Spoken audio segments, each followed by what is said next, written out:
जो अपने चारों ओर देखता है वह जानकार है, जो अपने भीतर देखता है वह ज्ञानी है। यह कथन मैत्सोना डेलिवियो द्वारा दिया गया था। हम वास्तविकता के नहीं, विचारों के संसार में रहते हैं। सिडनी बैक्स ने कहा था, विचार वास्तविकता नहीं है, लेकिन विचार के जरिए ही हमारी वास्तविकताएं निर्मित होती हैं। हम में से प्रत्येक संसार अपनी खुद की अनुभूतियों के जरिए जीता है, जो हमारे बगल वाले व्यक्ति से बहुत अलग होती है। इसका एक उदाहरण देखें। मान लें आप एक कॉफी शॉप में बैठे हैं और आपके सामने चौथाई जीवन का अस्तित्ववादी संकट हो सकता है, जिसमें आप तनाव में होंगे कि आपको क्यों नहीं पता कि अपने जीवन का क्या करें, जबकि ऐसा दिखता है कि बाकी हर एक व्यक्ति को यह पता है। दूसरी ओर आपके बगल वाला व्यक्ति अपनी ताजा कॉफी का खुशी खुशी आनंद ले रहा है और शांति से लोगों को देख रहा है। आप दोनों एक ही कॉफी शॉप में हैं, आपको समान खुशबू आ रही है, आपके आसपास समान अजनबी हैं, लेकिन आप दोनों को जो संसार दिखता है वह पूरी तरह अलग है। हम में से कई समान घटनाओं से गुजरते हैं या एक समय में एक ही जगह पर होते हैं, लेकिन फिर भी हमें संसार के पूरी तरह अलग अलग अनुभव होते हैं। यहाँ एक और उदाहरण है कि हम कैसे वास्तविकता के नहीं, विचार के संसार में रहते हैं। अगर आप 100 लोगों से पूछें कि पैसे का उनके लिए क्या मतलब है, तो आपको कितने अलग अलग जवाब मिलेंगे। 100 के करीब अलग अलग जवाब मिल सकते हैं। पैसा तकनीक दृष्टि से वही है, लेकिन इसका अर्थ हर व्यक्ति के लिए अलग है। पैसे का मतलब समय, स्वतंत्रता, अवसर, सुरक्षा या मानसिक शांति हो सकती है। इसका मतलब बुराई, लोभ और अपराध का कारण हो सकता है। हाल फिलहाल मैं इस बहस में नहीं पड़ूंगा कि कौन सही है या कौन गलत। कोई सही या गलत जवाब नहीं है, लेकिन इस बारे में मैं एक अलग अध्याय में बात करूंगा। इस अवधारणा का एक और उदाहरण देखें। अगर आप 100 लोगों का अलग अलग सर्वे करें और उनमें से प्रत्येक से पूछें कि वे हमारे वर्तमान राष्ट्रपति के बारे में क्या सोचते हैं, तो आपको क्या लगता है, आपको कितने अलग अलग जवाब मिलेंगे?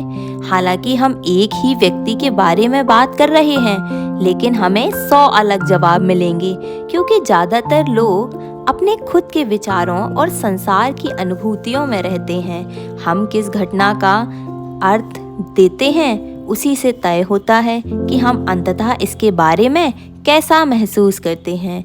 यह अर्थ या सोच वह फिल्टर है जिससे हम दुनिया को देखते हैं। इसलिए हम वास्तविकता में नहीं, वास्तविकता की अनुभूति में जीते हैं। वास्तविकता सिर्फ यह है कि कोई घटना हुई जिसका कोई अर्थ नहीं था, सोच नहीं थी या व्याख्या नहीं थी। हम घटना को जो भी अर्थ या सोच देते हैं वह हम पर निर्भर करता है, और इसी तरह वास्तविकता की हमारी अनुभूति उत्पन्न होती है। इसी तरह जीवन का हमारा अनुभव अंदर से बाहर की ओर बनता है। हमारे जीवन में होने वाली घटना नहीं, बल्कि उनके बारे में हमारी व्याख्या ही हमें अच्छा या बुरा महसूस कराती है। इसी कारण गरीब देशों के लोग अमीर देशों के लोगों से ज्यादा खुश हो सकते हैं, और अमीर देशों के गरीब देशों से ज्यादा दुखी हो सकते हैं। हमारी भावनाएं बाहरी घटनाओं से उत्पन्न नहीं होती, वे तो उन घटनाओं के बारे में हमारी सोच से उत्पन्न होती हैं। इसलिए हम सिर्फ वही महसूस करते हैं जो हम सोच रहे हैं। आइए मान लें कि आपकी नौकरी से आप नफरत करते हैं। इससे आपको भारी तनाव, चिंता और कुंठा होती है। आपको तो अपने ऑफिस की इमारत में पैर रखने से भी परेशानी होती है। आपकी नौकरी के बारे में सोचते ही आप आग बबूला हो उठते हैं। जब आप अपनी नौकरी के बारे में सोच रहे हैं तो आप सोफे पे बैठकर अपना परिवार के साथ एक टीवी शो देख रहे हैं, लेकिन आपको अपनी नौकरी के बारे में सोचने के कारण गुस्सा आ रहा है। हर एक का समय अच्छा गुजर रहा है, लेकिन आपका नहीं। इस पल आपके परिवार के हर व्यक्ति का जीवन अनुभव आपसे अलग है। हालांकि घटना समान है, सिर्फ नौकरी के विचार ने आपके लिए वास्तविकता की एक बिल्कुल अलग अनुभूति उत्पन्न कर दी है। हालांकि आप इस वक्त ऑफिस में नहीं हैं। अगर बाहरी घटनाएं हमारे अंदर भावनाएं उत्पन्न करती हैं, तो आपको अपने लिविंग रूम में परिवार के साथ मजेदार टीवी शो को देखकर खुश रहना चाहिए था, लेकिन ऐसा नहीं हो रहा है। हो सकता है आप यह कह रहे हो कि आप बाहरी घटना यानी आपकी नौकरी की वजह से तनावग्रस्त और चिंतामग्न महसूस कर रहे हैं। इस पर मैं यह प्रश्न पूछना चाहूँगा, क्या यह पूरी तरह सच है कि ऑफिस का हर व्यक्ति उस नौकरी के बारे में वैसा ही महसूस करता है जैसा वे कर रहे हैं? दो अलग अलग लोगों की नौकरी एक जैसी होने पर भी उसके बारे में उनके अनुभव पूरी तरह अलग हो सकते हैं। यह एक व्यक्ति के लिए सबसे अद्भुत अनुभव और सपनों की नौकरी हो सकती है, लेकिन दूसरे व्यक्ति के लिए सबसे बुरा सपना या जीवित नरक हो सकती है।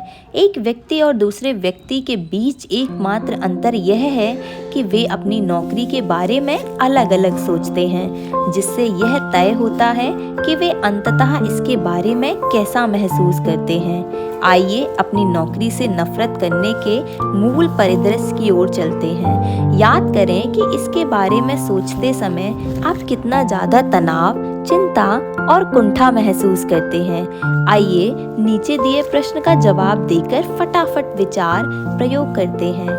आप अपनी नौकरी से नफरत करते हैं। अगर यह विचार नहीं होता तो आप कैसे होते? 1 मिनट तक देखें कि क्या जवाब आता है, और जब तक यह ना आए तब तक आगे ना बढ़ें। अगर आप इसे ज़्यादा नहीं सोचते हैं और जवाब को अपने भीतर से उठने देते हैं, तो बहुत संभावना इस बात की है कि आप इस विचार के बिना खुश, शांत, स्वतंत्र और हल्का महसूस करेंगे। किसी खास घटना या चीज के बारे में हम सामान्यतः जो सोचते हैं, उसके बिना हमारा अनुभव पूरी तरह बदल जाता है। इसलिए हम वास्तविकता के नहीं, विचारों के संसार में जीते हैं। यानी हमारी खुद की सोच ही वास्तविकता की हमारी अनुभूति को तय करती है, अंदर से बाहर की ओर। अगर आप यह बात समझ लें तो आप हमारे सारे मानवीय मनोवैज्ञानिक कष्ट का कारण खोज लेते हैं। सोचना ही हमारे कष्ट का मूल कारण है। अब इससे पहले कि आप यह पुस्तक कमरे के पार फेंक दें और इसे आग में जला दें, मैं यह नहीं कह रहा हूँ कि यह सब हमारे दिमाग में है और यह वास्तविक नहीं है। हमारी वास्तविकता की अनुभूति बहुत वास्तविक है।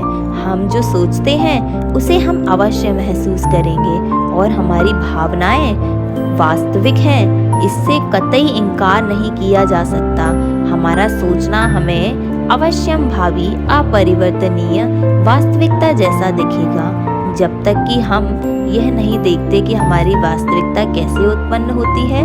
देखिए, हम सिर्फ वही महसूस कर सकते हैं जिसे हम सोच रहे हैं। इसका मतलब है कि हम अपनी सोच को बदलकर अपनी भावनाओं को बदल सकते हैं।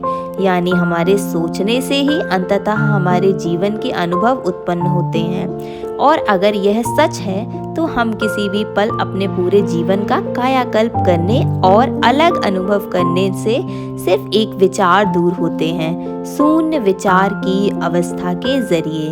संक्षेप में, जिस पल हम सोचना छोड़ देते हैं उसी पल हमारी खुशी शुरू हो जाती है। उसी पल हमारी खुशी शुरू हो जाती है। ये वीडियो अच्छी लगी हो तो लाइक और कमेंट ज़रूर करें, और अगले पार्ट के लिए चैनल को सब्सक्राइब ज़रूर करें।